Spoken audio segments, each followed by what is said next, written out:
My name is Carolyn Gallagher. I am at American University in the School of International Service, and Priya Dixit is at Virginia Tech.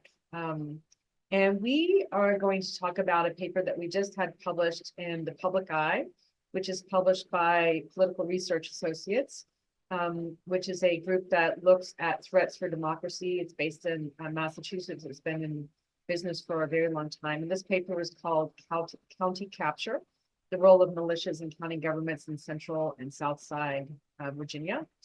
This is the cover of the article. If you'd like a copy of it, I can send you one as well. And what we're going to do today is introduce the sort of the basic purpose of the paper. And then Priya will talk about the sort of broad frame that we use, which is democratic erosion. I'm going to talk about democratic erosion and the role of militias in the United States. And then Priya is going to zoom in on our case studies, which is counties that have passed formal resolutions recognizing militias in Virginia. And then I will conclude with sort of the broader questions of what this raises for us. So let me just really quickly say, we take it as a starting point that the US is experiencing democratic erosion. I think what we saw on January 6th is a good example of this, but there are many other cases of this where, you know, politicians are now being threatened much more frequently. Teachers are being threatened. You know, thinking about the attempted kidnapping of Governor Whitmer in Michigan. We have democratic erosion in this country. Primarily, we've focused at it at the federal level and in some cases the state level. And what we want to look at here is democracy's smallest sort of basis of operation, which is the county, and look at how militias are using the levers of democracy against itself. And just to give you an example of what we're looking at, in 2020, Bedford County, Virginia, which is where my dad was born, and it was basically the next county over from where I grew up in Lynchburg, Virginia, passed a resolution in 2020 that formally recognized the Bedford County militia. We interviewed someone for this paper who lives in Bedford County, and she was at the time on the Democratic State Committee in the county. And she heard about this, and so she called the sheriff, because in many towns and places like this in Virginia, everyone sort of knows everybody. It's a small county. And she said to the sheriff, Mike, what's going on? Like, what is this group? Can you tell me who is in charge of it? And he basically declined to answer that question and said, you know, he would allow the head of the militia to speak for herself, which, as Donna St. Clair described to us, was just bonkers the way she described it. Like, how is it that an armed group that is not a formal part of the state apparatus can get this kind of recognition, but also this lack of transparency? So our goal here is to understand what the purpose of these resolutions were. And I think broadly put, we would suggest that this is an example of militias and other kinds of groups trying to capture county apparatuses of governance that would be to their advantage and that would allow them to put themselves on sort of war footing. When Democrats are in control, they would be acting sort of as guerrillas against the potential Democratic control at higher levels. And if the GOP, or in particular Trump, were in place, they would be acting almost as paramilitaries. So we'll get into details about that as we go forward. So I will turn it over to Priya.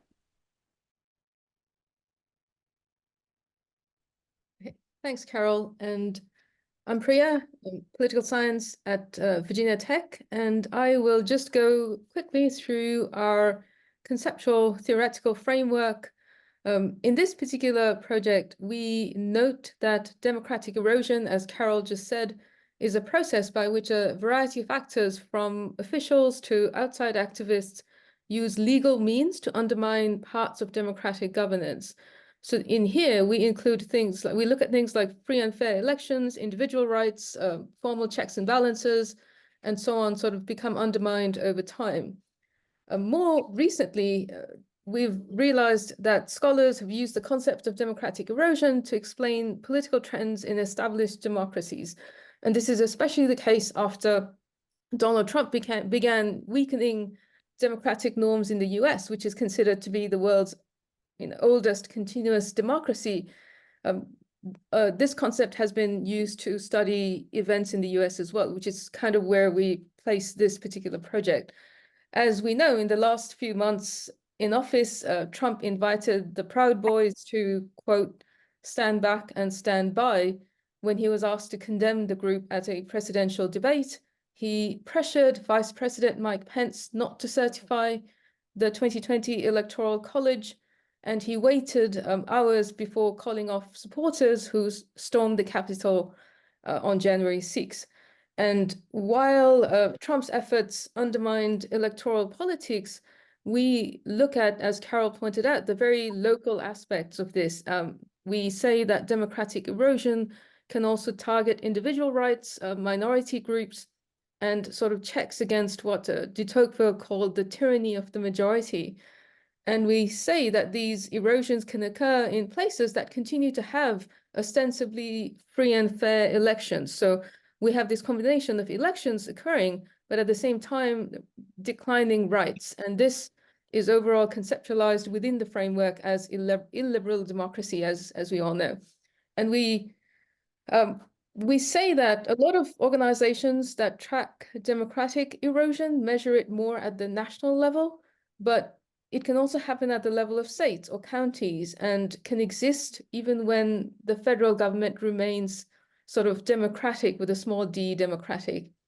And overall, in the US, if an established democracy is moving more towards authoritarianism, we claim that militias militias play a central role in this overall erosion. And I'll turn this over to Carol to talk more about the role of the militia. Thanks, Priya. So I won't go into the long history of militias, but I really appreciated the talk by Dakota. I think it highlights that the term militia has this kind of romantic sense of meaning broadly, but it is actually all these very different things. But what we want to talk about here is the militia movement, which roughly emerged in the 1980s or early 90s. Some scholars would point the beginning of the contemporary militia movement around the farm crisis and the foreclosure of about 1 million family farms, often in the Midwest, and opposition to that. Others would point to Ruby Ridge and Waco and the groups that formed after that. So what we think is important to understand about the militias are a couple of things. One, there is a deep conspiracy that underlines all of these groups. Most of them see some level of shadowy forces working within the government or from outside the government, often international actors, to undermine the federal government. You see this in notions of the quote unquote New World Order, but also the deep state framework. There's a lot of conspiracy theories that sort of broadly frame how militias look at the world. The thing that we think is important to recognize is that this movement has been changing form over time. So roughly from the 1980s to 2015-ish, it's a slide rather than a direct demarcation. The U.S. militia movement was primarily very anti-federal government, and today it has become much more partisan and has started to sort of align itself primarily with Trump or with people sort of in that larger circle. What this is useful for is not, though, whether these groups are partisan per se, but what it means for what kinds of, how we understand them as an armed group. The term militia is very general, and in many ways it doesn't capture what we're looking at. If you think about the militia movement in the 1980s, you think about the militia movement as, in a sense, a guerrilla movement, right? Timothy McVeigh was attacking a federal installation. This picture here on the left is the Murrah building, federal building in Oklahoma City. This was about a week before it was finally torn down. It was destroyed beyond repair. And so Timothy McVeigh and militias that followed represented a threat against the state's monopoly on the means of violence.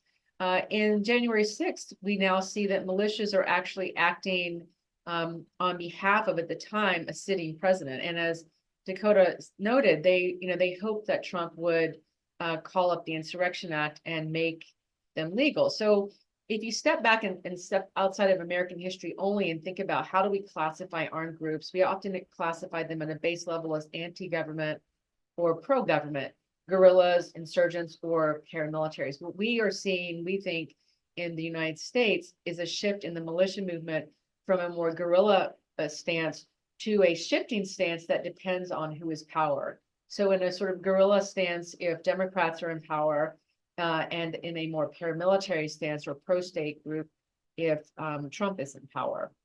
So the threat that they portend for civil society is there no matter who's president, or which party is in control, but the kinds of people or things they would attack would vary.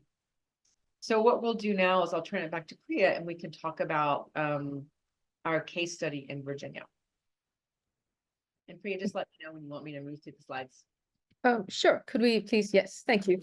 So to follow on from what Carol just said, I'll just talk a bit about the places that we looked at. And our study, this particular study, covered 4 counties in central and south side Virginia. You can see them highlighted on the map there: Bedford, Campbell, Franklin, and Halifax. Next slide, please. So, sorry. Yeah. So demographically, again, we can see in the chart here, these counties are older, they're more rural, and they're less wealthy than Virginia as a whole. And the ethnic composition of Bedford, Campbell, and Franklin are also whiter than Virginia, while Halifax actually has a higher percentage of Black population and a lower percentage of white population than Virginia. I should mention that I live in Virginia, in Montgomery County, which is slightly to the west of the counties that we studied. And Carol grew up, as she said, around Lynchburg. So this particular study, at least when we started doing this and also now, is something that affects us in our daily life as well. So to talk a bit more about these particular cases, in 2020, all 4 of these counties debated resolutions in their town council meetings that were supposed to formally recognize militias. And these resolutions had different levels of success. In Franklin County, the militia actually continued to lobby the Board of Supervisors for recognition since 2019, but the board delayed doing anything, including even bringing a resolution to the floor for more than 2 years. And, it used various reasons. It's sort of, this is when COVID happened and so on. So what happened in the various meeting minutes that we looked at for Franklin County was the board just let the residents talk about this issue during public comment sessions. So there's long public comment sessions about where various sort of self-identified members of the militia kind of talk about this. In February 2022, Franklin supervisors finally passed a more general resolution, quote, commending and lauding citizens for their spirit of volunteerism, unquote, finish quote. They don't actually mention the militia by name in this resolution. And this is despite the fact that militia members and supporters had made the case for recognition by describing themselves as volunteers rather than mentioning they were an armed group. When this actually happened, when the resolution passed by just mentioning volunteerism, the militia was actually angry that the resolution didn't name them specifically because they wanted that naming, they wanted to be recognized officially by name. And one member afterwards complained to the press that several supervisors, Franklin County, had offered their support for the group in private, but had not followed through in practice. So this is 2022, which is a bit later than some of the other counties that we looked at. In Halifax, a supervisor introduced the resolution at a September 2020 board meeting, but the board tabled it and voted to remove it from consideration altogether in November. Campbell and Bedford, on the other hand, actually passed their resolutions in March and May 2020, and they respectively recognized militia groups in both these counties at this level. I just want to talk very briefly about some of the events that we think helped this happen, especially in the cases of the 2020 recognitions in Campbell and Bedford. And then I'll turn it over to Carol, again, next slide, please. So one of the things that happened, as we all know, is in 2019, the Virginia General Assembly elections put Democrats in charge for the first time in Virginia in 25 years of both houses. And this was a shock to the state's Republican establishment.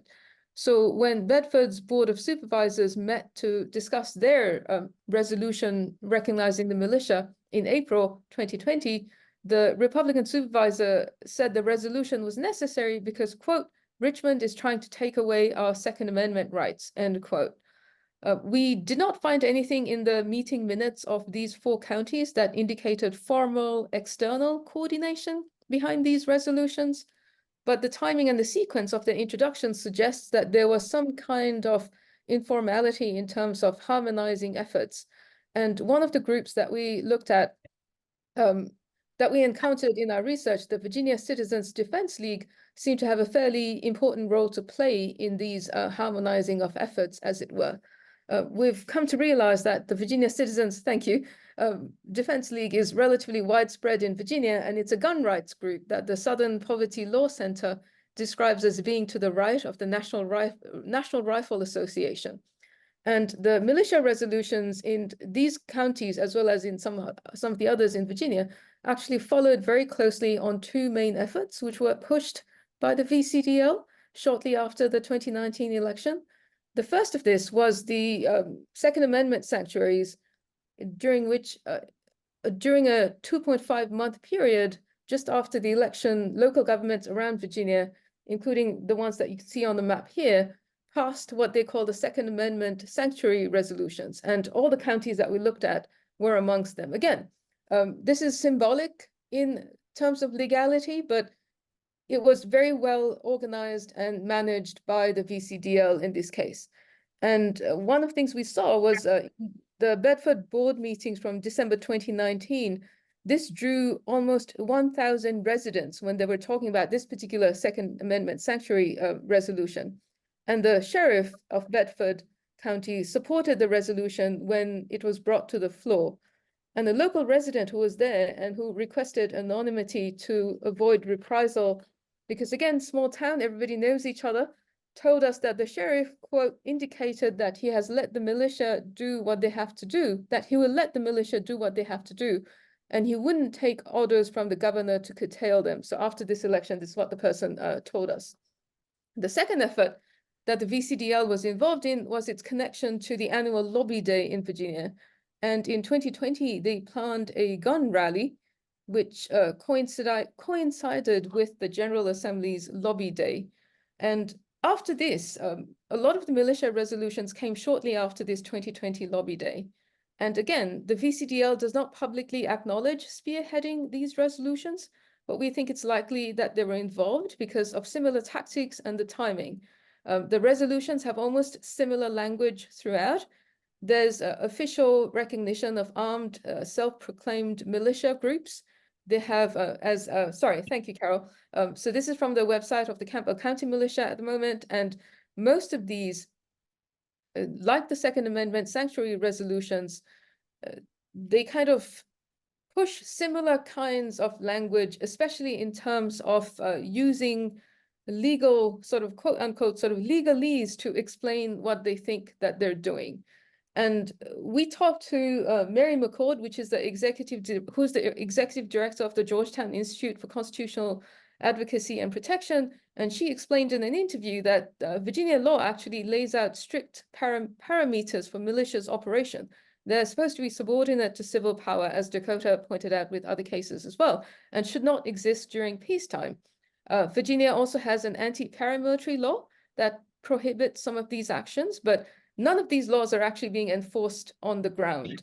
And when, one of the things that happened was the ICAP, which is the organization in from Georgetown University, they sent letters to various county officials where they pointed out that what was going on, the sort of official move to recognize officially these militias are not legal. So they sent these letters to various officials around the counties. And we found that the county officials were somewhat aware of these letters, depending on where they were.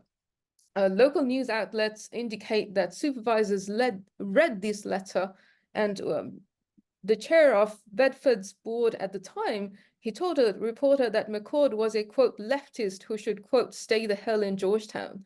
Another city council member in Lynchburg also agreed, saying that McCord was, quote, coming to the aid of vandals. So they positioned themselves in line with the militia as sort of defending a particular kind of way of life or society, or however you want to think about this.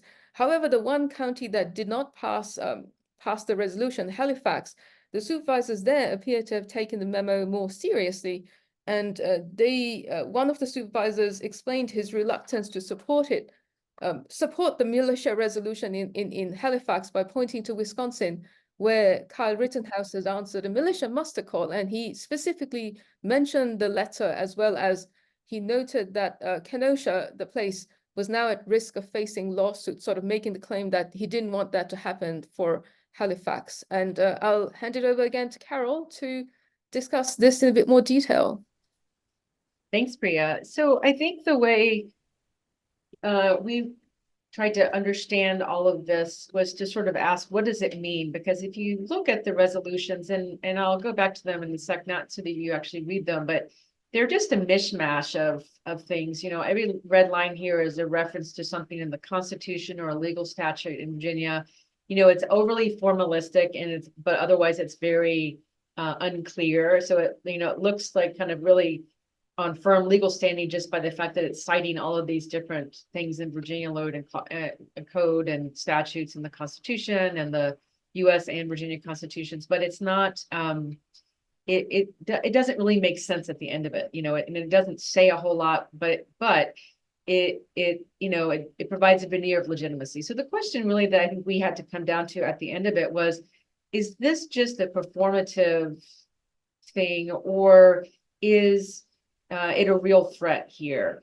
And I think the answer for us is both. So on the one hand, we can certainly say these resolutions don't really carry a whole lot of legal weight because it's just a formal recognition. So it's performative, but I think the performativity is the point, and therefore also a threat, because the act of getting formal resolution from a county government board of supervisors is an attempt to provide legitimacy, so that if they were ever called up, even if they were called up illegally by the sheriff or the board of supervisors, they could say, well, we've been formally recognized by the county. The other thing I think it's useful to point out, and we think about this as we've both done research on other armed groups in other countries. What does this mean on the ground? So after Bedford passed its resolution, the Bedford County Militia actually wrote on its webpage, and this is still up on its webpage, that it was helping the Bedford County Sheriff's Office with emergency cleanup. There was a tornado in Virginia and that went through Bedford County, which is kind of a rarity because it's a mountainous county. And they were sort of saying, yes, we're working, doing disaster cleanup. This isn't their job to do, though. And, one of the questions that we posed to some residents in Bedford County was, well, how do you feel about having a militia, involved in this sort of activity? And one person told us, well, I asked the sheriff if they're doing background checks on these people. And the answer is no, because of course they're not formal employees. There's no contract there. The sheriff would not return our emails asking for clarity here. Although the webpage of the Bedford County Militia suggests there's an informal relationship. So you've got people that are not employees of the state doing things employees of the state are supposed to be doing and are trained to do. Another thing that we noticed with the Campbell County Militia is during Black Lives Matter protests in 2020, they were showing up, the militia was showing up at Black Lives Matter protests in Lynchburg, Virginia, which is not, it's a separate, counties are separate from cities in Virginia. And they were guarding, quote unquote, guarding private property during these protests. But they were a menacing sort of presence. They were getting up on roof lines, on top of roofs in the city's center and downtown, pointing automatic rifles at protesters on the street below. And they were acting as an informal police, again, without any official charter, no chain of command. What do you do if someone has abused their power? Their power is coming from their own declarations, not from government. There's no chain of command.